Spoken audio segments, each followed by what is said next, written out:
আজকে সত্যি আমাদের জন্য একটা আনন্দের বিষয়, একটা এবং এটা একটা স্মরণীয় মুহূর্ত আমি বলবো। গত বছরের অগাস্ট মাসে আমরা আমরা দেখেছি কিভাবে ডিজাস্টার কাকে বলে এবং ডিজাস্টারকে কিভাবে মোকাবেলা করতে হয়, সেই অভিজ্ঞতা আমাদের আছে। এবং এর থেকে কিন্তু আমরা অনেক কিছু শিখেছি। শুধুমাত্র বন্যা সেরকম না, ত্রিপুরায় ঘূর্ণিঝড়, আর্থকোয়েক এবং বিভিন্ন প্রাকৃতিক যে বিপর্যয়, সেগুলো কিন্তু বিভিন্ন সময়ে আমরা সারা পৃথিবীতে দেখি, প্লাস ভারতবর্ষে এবং ত্রিপুরাতেও আমরা দেখেছি। এখানে 2018 এবং 2024 সালে কথা যদি বলি, আমরা এখানে বিধ্বংসী বন্যা আমি বলবো, এবং ঘূর্ণিঝড় রেমাল যেটা 2024-এ হয়েছিল, এবং মুচা 2023 এবং সিত্রাং 2022-এ আমরা কিন্তু তৈরি ছিলাম। বিভিন্ন সময়ে যখন এই ঘটনাগুলো আমাদের সতর্ক থাকার জন্য, যখন দিল্লি থেকে বা আমাদের বিভিন্ন সোর্স থেকে যখন আমরা জানতে পারলাম, আমরা কিন্তু তৈরি ছিলাম। এবং আমাদের লাস্ট ইয়ার যেটা হয়েছে সেটা কিন্তু একটা সাংঘাতিক আমাদের কাছে, এবং আপনারা সবাই জানেন যে আমরা কিভাবে এটাকে মোকাবেলা করেছি। এই বিষয়ে বিভিন্ন সময়ে আমরা কথাও বলেছি। কিন্তু এইবারের যে বিষয়, সেটা কিন্তু আমি দেখলাম যে একটা কথা বলি আমরা, prevention is better then cure and it is cheaper also. এবং মানুষের যে তার যে বাড়ি ঘর থেকে আরম্ভ করে তার জীবন এবং তার সম্পত্তি রক্ষার, এবং আমাদের রাজ্যের এবং রাষ্ট্রের যে ক্ষতি হয়, সেটাকে যদি আমরা আগের থেকে আমরা তৈরি থাকি, তাহলে অনেকাংশে কিন্তু আমরা সেটা কিন্তু মানুষের স্বার্থে এবং রাজ্যের জন্য সেটা আমাদের জন্য এটা অত্যন্ত আনন্দের বিষয়। আমি আজকে এখানে যে স্টেট ডিজাস্টার ম্যানেজমেন্ট প্ল্যান 2024-25 যেটা চালু হলো, এই ক্ষেত্রে আমি যতটুকু বুঝলাম এবং যা দেখলাম, যে আগামী দিনে আমাদের মাননীয় প্রধানমন্ত্রীজি যে 10 পয়েন্ট এজেন্ডা এটা উনি রেখেছেন, সেন্দাই ফ্রেমওয়ার্ক উনি রেখেছেন, যাতে করে আমাদের যে ঝুঁকিগুলো আসে বিভিন্ন সময়ে, বিভিন্ন সমস্যা কি কি হতে পারে, এবং তাতে একটা পার্মানেন্ট, যখনই এই ধরনের প্রবলেম হবে আমরা পার্মানেন্টলি যেন আমরা তৈরি থাকি। যেন এই বছর আমরা করলাম আবার চুপ হয়ে গেলাম, যে কোনো সময় যে কোনো বিষয়। বন্যা তো একটা পার্টিকুলার টাইমে আমরা জানি ওই সময় হয়, কিন্তু ভূমিকম্প তো কখন যে কোনো সময় আসতে পারে, বা অন্যান্য যেসব দুর্যোগপূর্ণ বিষয়গুলো থাকে। যে সব দিক দিয়ে যদি আমরা রেডিনেস থাকে, 24/7 প্লাস 365 ডেজ আমাদের রেডি থাকতে হবে। তার জন্য আজকের যে ছটা যে এখানে উদ্বোধন হলো, সত্যি এটা আমাদের জন্য কাজে আসবে।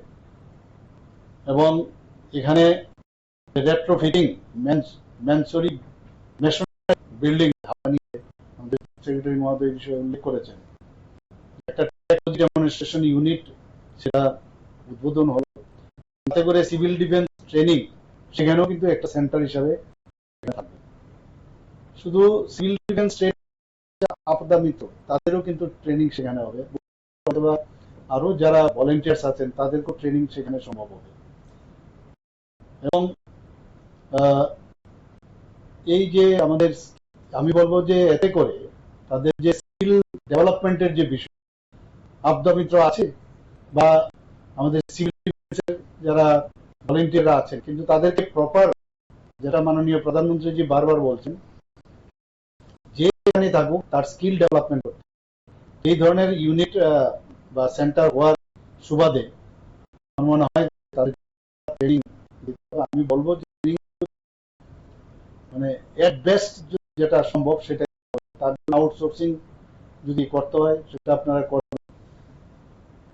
এবং এখন টেকনোলজির বিষয়, এখন টেকনোলজির যুগ। এখন অনেক সময় আমরা গায়ে গুতরে আমরা মনে করি যে আমি চলে যাব সেখানে, এর থেকে দেখা যায় টেকনোলজি ব্যবহার করলে অনেক জিনিসে আমরা সাকসেস পেতে পারি। কারণ এইবার অপারেশন সিন্দুরে কিন্তু সেটা দেখাল।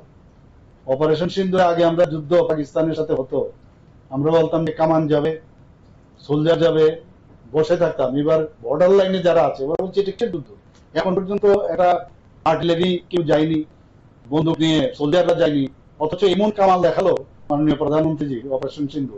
এত টেকনোলজি স্ট্রং হয়ে গেছে যে আমরা ভাবতে পারিনি।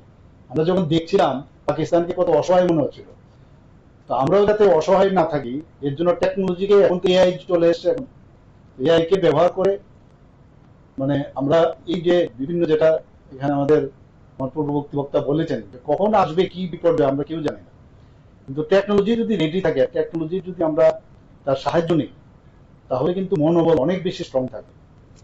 আজকের যে আজকেই যে আমি শুনলাম যে অসামরিক প্রতিরক্ষা প্রশিক্ষণ প্রকল্প আজকে সূচনা হয়েছে, আমি এর জন্য যে এটার সাথে কিন্তু আমাদের প্রকল্পগুলো কিন্তু শুরু হবে একই ধাঁচে, মানে একই নির্দেশে। আমি এর জন্য মাননীয় প্রধানমন্ত্রী নরেন্দ্র মোদীজিকে এবং আমাদের মাননীয় স্বরাষ্ট্রমন্ত্রী অমিত শাহজিকে ধন্যবাদ দিতে চাই। এবং এই প্রকল্পে যা আমার কাছে ডাটা আছে, প্রায় 2880 জনের মতো যারা স্বেচ্ছাসেবক তারা প্রশিক্ষণ নেবেন। এতে করে দেখা যায় জনসংখ্যা প্রায় 1% এই ট্রেনিংটা এখানে নেবে। তো আমার মনে হয় যে আরো আমাদের হয়তো বা বাড়াতে হতে পারে, বা এই পার্সেন্টেজটা আরো বাড়বে, নট ব্যাড পার্সেন্টেজ। এবং জানি না কিভাবে সেটা আপনারা করবেন, নিশ্চয়ই তার একটা রোড ম্যাপ দেওয়া হয়েছে। আমরা যে আজকে প্রকল্পগুলো আমরা এখানে যে উদ্বোধন করলাম, তাতে করে টাইমলি এবং সঠিক সময় এবং সময় মতো যে পূর্বাভাস দেওয়া, আমাদের বিধানসভার মধ্যে প্রায়শই জিজ্ঞেস করে যে এইরকম একটা ঘটনা ঘটলো, আগে ভাগে আপনারা কেন জানেন না, এসব কথা প্রশ্নের কিন্তু উত্তর দিতে হয়েছে আমাদের। এখন যখন এই ধরনের টেকনোলজি ব্যবহার হবে, আমরা আগে ভাগে কিন্তু আমরা জানতে পারবো বিষয়গুলো নিয়ে। নিশ্চিত যে, এবং এখানে ভারতীয় আবহাওয়া দপ্তরে 26টি অটোমেটেড ওয়েদার স্টেশন এখানে করছে, এখানে না সারা ভারতবর্ষে, only Tripura. And automated rain গজ, তারও সূচনা ত্রিপুরাতে করেছে। এবং এতে করে রিয়েল টাইম ডেটা সেটাও সাপ্লাই করবে, এবং আগের থেকে আমরা বুঝতে পারবো। তাছাড়া বিলুনিয়াতে একটা ডপলার ওয়েদার রাডার স্টেশন এখানে পরিকল্পনা রয়েছে। নিউ ইকুইপমেন্ট ভেরিফিকেশন পোর্টাল, জেলা, মহকুমা এবং টিএসআর ব্যাটালিয়ন এগুলোতে এই ধরনের স্বচ্ছতা এবং জবাবদিহিতা রাখার জন্য একটা কমিউনিকেশন প্রপারলি থাকার জন্য এই পোর্টাল খোলা হয়েছে। এবং এতে করে ডিজিটাল ট্র্যাক, আমরা অনেক সময় বুঝতে পারি না যে কাকে জিজ্ঞেস করতে হবে প্রপারলি ইনফরমেশন, তো এই ট্র্যাকের মাধ্যমে সবার কাছে কিন্তু একটা কমিউনিকেশন হওয়ার একটা সুবিধা রয়েছে। এখানে এই দুর্যোগপূর্ণ পরিস্থিতির সাথে সাথে আরেকটা জিনিস যেটা রেভিনিউ ডিপার্টমেন্ট থেকে করেছে, সেটা হচ্ছে change of land use portal, সেটা চালু করা হয়েছে আজকে। এখানে প্রশাসনিক যে সংস্কার এবং ভূমি রূপান্তর সংক্রান্ত বিভিন্ন যাতে ইজ অফ ডুইং বিজনেস যাকে বলে, এবং ট্রান্সপারেন্সি যাতে থাকে সেই ব্যবস্থা, এবং ব্যবসার ক্ষেত্রে যাতে আগের থেকে বোঝা যায় কোথায় ল্যান্ড আছে, সেটাকে কি পারপাসে ইউজ হবে, সেটাও কিন্তু এখানে আজকে এই রিফর্মসের ব্যবস্থা এখানে উদ্বোধন করি। আমি মনে করি যে আজকের সত্যি আমার ভালো লাগছে যে ঠিক সময়ে সঠিক সিদ্ধান্ত আপনারা নিয়েছেন, এবং এটা নিড অফ দা আওয়ার। যে আমাদের মেইন হচ্ছে এখানে যে অগাস্ট মাস এখন চলছে, যে কোনো সময়ে এই গত বছরের মতো এখানে হতেও পারে, কিন্তু আগের থেকে আপনারা যে এই ধরনের একটা ব্যবস্থা আপনারা নিয়েছেন, গভর্নমেন্ট অফ ইন্ডিয়ারও সেই ডিরেকশনে আপনারা নিয়েছেন, আমি আপনাদেরকে ধন্যবাদ দেব। কিন্তু এই বিষয়গুলো আজকে এখানে মিডিয়া বন্ধুরা এখানে আছেন, এদেরও কিন্তু একটা বিরাট রোল আছে। কারণ প্রশাসন এবং মিডিয়া একটা ব্রিজের কাজ করে জনসাধারণের মাঝখানে, আমরা কি করতে যাচ্ছি এবং আগামী দিন, এবং অনেক সময় যখন এই ধরনের দুর্যোগপূর্ণ পরিস্থিতি দাঁড়ায়, তখন কিন্তু নানা রকম আখড়া যেটাকে বলে, মানে নানা রকম নিয়ে বিভিন্ন গুজব অনেক সময় তৈরি হয়। যখন মিডিয়া বন্ধুরার মাধ্যমে যখন আমরা এই আপডেট গুলো আমরা দেব, সাধারণ মানুষের মধ্যে কিন্তু অনেকটা অ্যাওয়ারনেস থাকবে যে কতটুকু প্রিপেয়ার্ড আছে এবং আমরা কি করছি। মিডিয়া বন্ধুদেরকেও বলবো যে আপনারা আমাদের সাথে থাকবেন, এবং এতে করে যে গুজব বা আতঙ্ক কিন্তু অনেক সময় ছড়ায়, যখন ঘটনা হয় আমরা সেটা কিন্তু আমরা উপলব্ধি করতে পেরেছি। কিন্তু আলটিমেটলি আমরা সবাই মিলে চিফ সেক্রেটারি শুরু করে আমাদের শুরু করে আমাদের সব অফিসাররা, সমস্ত ডিপার্টমেন্ট যেভাবে কাজ করেছে, এখন আমার মনে হয় যে কোনো সমস্যায় আসুক, যে কোনো ডিজাস্টারে অনেক ধরনের প্রবলেম হয়।